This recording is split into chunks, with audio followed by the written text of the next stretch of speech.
questa sera l'acqua della laguna tocca quella del mare.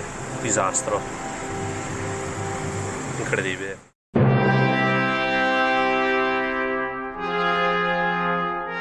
Apocalisse a Venezia. Si intitola così il documentario realizzato dal gruppo Media Nord-Est che ripercorre le tappe della devastante Acquagranda del novembre 2019. Apocalisse, secondo il vocabolario cataclisma, catastrofe, rovina, disastro, e non è retorica. Non ho mai visto una roba del genere. È tutto uno. Luci saltate, acqua ovunque. Pontili, ma sarà oltre il metro e mezzo sul livello del mare. Mai da quando a partire dal 1872 avviene la misurazione sistematica del livello del mare, Venezia era stata travolta da 4 maree eccezionali nell'arco di appena una settimana.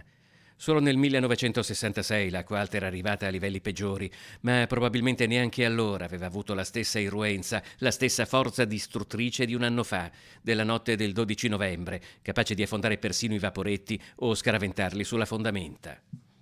Ci siete? Via, via! Via, via! Ci siete tutti? Piano! Un disastro che aveva colpito tutta la costa veneziana, con mareggiate e allagamenti a Jesolo e a Caorle. A Chioggia il livello dell'acqua aveva sfiorato i 190 centimetri.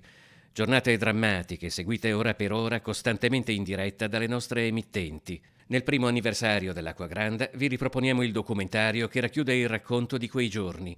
Un racconto composto da tutte le immagini e dalle tante testimonianze raccolte sul campo dai nostri inviati. Il racconto di una settimana che ha segnato la storia di Venezia.